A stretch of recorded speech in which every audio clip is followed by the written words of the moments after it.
Erev Tov, everyone. So we were talking last night about basal v'yayin, meat and wine. We said that in the 9 days, which begin on Rosh Chodesh, begin on Shabbat, so we mema'atim b'simcha, as the Mishnah says. So one of the expressions of that is that we don't eat meat. So we said all types of meat are included, beef or poultry, whatever else it may be. Fish is allowed, and we don't drink wine. So we ended off. We spoke about Havdalah, because there's always a question, what do you do with Havdalah? Because obviously, by definition, Havdalah is after Shabbat. This year we have 2 Shabbatot within the 9 days, because this coming Shabbat is Rosh Chodesh. We said the conclusion was that one can make Havdalah better with grape juice than with wine, but one can make Havdalah normally with grape juice and drink it afterwards. As I said, there are differing opinions, but that was the conclusion that we came to. Okay, now there are 2 exceptions to this rule of refraining from meat and wine in the 9 days. One exception, which we've already mentioned, is Shabbat. And the other exception is a Seudat mitzvah. It's a very contentious and controversial question. Comes up every year, right? We talk about a siyum. One of the classic examples that's brought in the poskim of a Seudat mitzvah is a siyum masechet. You have a siyum masechet, you have a Seudah, and you can, you have a nice meal. So somebody once pointed out that there's a very big difference between the Seudat mitzvah and the siyum that you do during the 9 days and the siyum that you do on Erev Pesach. On Erev Pesach, everybody goes to, you have to have a siyum, because for the Tanit Bechorot, so you have a coconut macaroon, and that's it. You've had your meal. You've had your, so that in the 9 days, all of a sudden, everybody, you have a siyum masechet, you have the meat and the steak and the chicken and everything. It's it, right?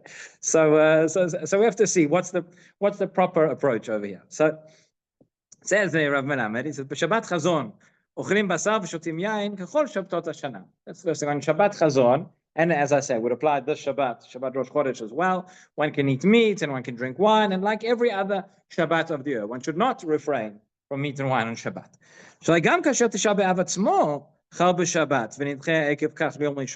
Even when Tisha B'Av itself is on Shabbat, and therefore the fast is postponed until Sunday. This year it's on Sunday, but it's not. But that's its time. But if the 9th of Av fell on Shabbat, as it does from time to time, then you would postpone the fast, you would have it on Sunday, but on Shabbat itself, which is Tisha B'Av, you would eat meat, you would drink wine, etc. So all the more so if it's just the 9 days. Because there is no Avilut, there is no mourning on Shabbat, certainly no public mourning on Shabbat. So interesting, he writes here, the question the poskim discuss, what about tasting? Tasting means tasting without swallowing. The meat, the dishes that you're cooking on before Shabbat. So different opinions in the poskim. He says one can taste it in order to know that it's if you need to add flavoring or whatever. Other poskim would say no, but nonetheless that is for the sake of onig Shabbat. So that's Shabbat. That Shabbat we mentioned in Havdalah we've already discussed. If I have a Seudat mitzvah, which falls during the 9 days, one is allowed to eat meat and drink wine. What is a Seudat mitzvah? So for example, if you have a Seudat Brit Milah, Pidyon HaBen, or a siyum masechet. As I said, that's the contentious one. Not only that, you're allowed to sing and even dance, but you should not play music. Okay. There are those who, if they have a Seudat mitzvah during the 9 days, would decrease the number of people that they invite in order to lessen the simcha a little bit. Right? But one is allowed to, whoever, if that Seudah would fall any other time during the year, whoever you would invite then, you can invite during the 9 days as well. It says, it's interesting as well. When we have our, when you have a Birkat Hamazon, right, like we do here at Seudah Shlishit, for example, Seudah Shlishit's a little bit different, but we have the Kos Bracha, where we say Birkat Hamazon, and at the end, normally you would say the Bracha Brei Pragafen, and you drink from that cup. Okay, at Seudah Shlishit, we don't drink from the cup because we use the cup for Havdalah. That's the exception. But if it's one's custom to always say, and some people only do this, the Birkat Hamazon over Kos, if they have a minyan. Some people only do it if they have a mezuman of 3 people. Some people do different customs. But if that's one's custom to have the kosher bracha of wine, so one should not do that during the 9 days. He mentions here as well that there are those who have a custom to have a Seudah the night before Brit Milah. This is more commonplace amongst the Sfaradim, but Ashkenazim do as well. But that is not considered a Suda mitzvah, strictly speaking, and therefore one should not have meat and wine at that Suda, the night before the Brit Milah. The Brit Milah itself is considered a Suda mitzvah, and that would be fine. Now, regarding Siyumei Masechet, so the question is, and the question always comes up, can one plan, or should one plan, to have the Siyum Masechet dafka during the 9 days? Right? Is that harama? Is that allowed? Is that proper? It's like, this question always used to come up when I was on shlichut, so the summer camps, etc. I spoke at the beginning how the summer camps, the summer is really the worst time to have the summer camp, because during the 3 weeks, ideally this is not the time you should be having these machanot, etc. But that's the way it happens. That's the way it falls out. So they always want to know, can they have, there are camps where they want to have a siyum every night so that they can feed. It's hard to feed people, milchiks for 9 days or whatever it is.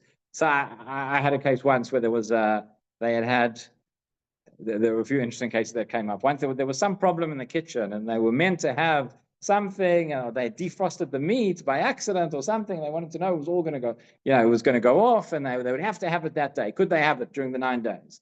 I said, is there somebody making a siyum? They said, no, no one's making a siyum, but can we make one? So obviously you can't invent one. You want to conjure something up.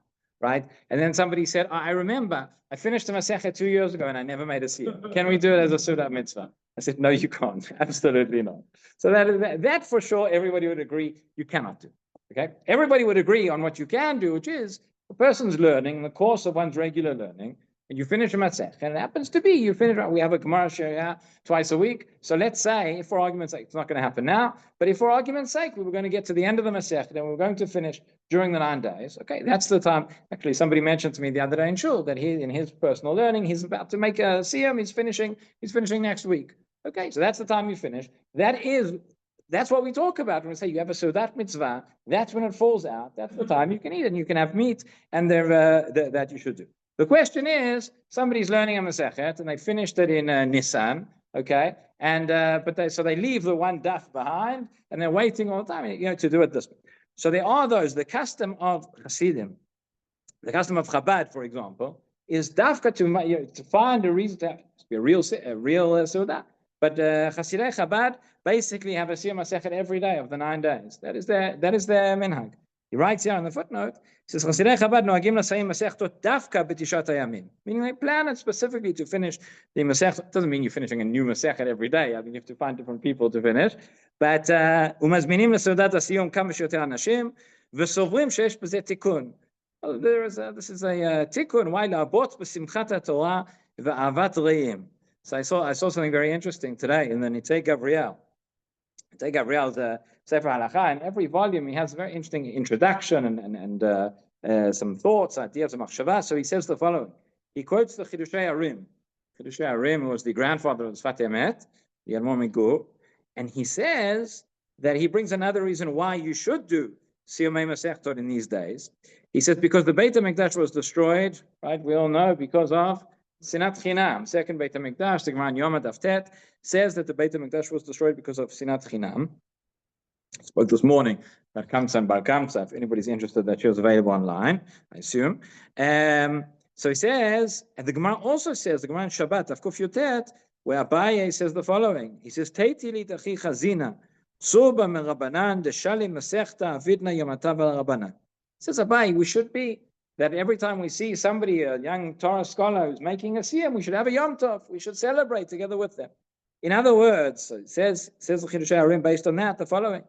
He says, Arei Chazina, Dechad merabanan tesiyem masechet, hachaverim hayu osim ha'seudah.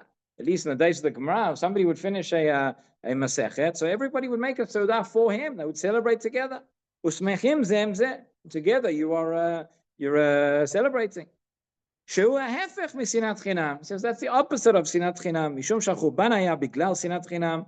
Osim siyum ba'avad chaverim letaken chet zeh. You have a siyum together. Everybody's celebrating for their persons. That's the opposite of sinah. That is ahava, and that's joy, and that's increasing love amongst fellow Jews. And that is where the Hasidic custom comes from, to have a siyum and to have as many siyumim as possible during this time. However, not everybody is a Hasid, and not everybody agrees that that is the appropriate course of action for this week. So he says, Katvu Achronim, many of the Achronim in the Poskim write, שאין לתכנן באופן מיוחד סיומי מסכתות בתשעת הימים, כדי להתיר על ידם אכילת בשר ושתיית יין. And you're right that one should not plan specifically and change things around so that you can finish Masechtot during the 9 days, so that you can eat meat and drink wine, etc. Shimosim ken mevatlim b'chavanat avelot hachurban. Because by doing so, you are again you're nullifying, you're canceling the customs of mourning for the churban. אלא רק מי שהזדמן לו כפי סדרו לסיים מסכת בתשעת הימים, somebody who that was the time when you finished the מסכת, ותמיד הוא רגיל לעשות סעודה בסיום כזה. And also, that's the way that you normally make a siyum masechet. If every siyum masechet that you do throughout the year, you eat bagels and lox, and then all of a sudden during the 9 days, it becomes a barbecue a la esh, the whole thing. So then, something's wrong as well. So he says, if that's the way you normally do it, and it happens to fall out in that time, then you can do it during those 9 days as well. Okay, and I mean, another point that's important about this is if one does this, has a siyum masechet or has a seudat mitzvah, so in order to be able to eat meat and drink wine at that seudah, so you need to be part of the seudah, you need to be part of the siyum, you need to take part in what's going on. Sometimes in the camps they have it like this. They have different camps. They'll have 3 different chadrei ochel, and the one camp they make a siyum, so the kitchen's already made all the meat, so they serve it to everybody. People didn't even hear the siyum or weren't part of it. That is obviously not that would not be allowed. Right here, I'll just say the footnote. So he quotes the Rama, Mishnah Brura, Kaf HaChaim, and others regarding the following question. It says, again, so let's say we have a Seudat Mitzvah of whatever type during the 9 days. So like it Simcha. There are those who say, okay, you have the Seudat Mitzvah. For those people for whom it's the Seudat Mitzvah, the family, the father, whatever, or the person who's doing the Siyum, right? They would be part of that Seudah. And up to a minyan. So there are those who say, again, don't go crazy inviting the whole world to come and eat meat. So he says, according to the Rama, in the 9 days before Shavua Shechal Bo, you can invite whoever you would normally invite in such an occasion. And if it's during Shavua Shechal Bo, the week of Tisha B'Av, so then you shouldn't invite so many. There are those, even if they have a Seudah Mitzvah, will serve fish and not meat, and other drinks and not wine, in order to invite more people. And there are those who would invite whoever they'd invite and serve meat and wine. By the end of the day, again, if it's a real bona fide Seudah Mitzvah, you're allowed to serve that and to invite whoever you want. And at the Seudah Mitzvah, you would say have the kosher bracha, b'kat hamazon, and you would drink the wine as well. Rabbi Hanania ben Akasha אומר, רצה הקדוש ברוך הוא לזכות ישראל לברך בעליהם כל המצוות, שני המעדני חפץ למען צדקו יגדיר תורה וידין.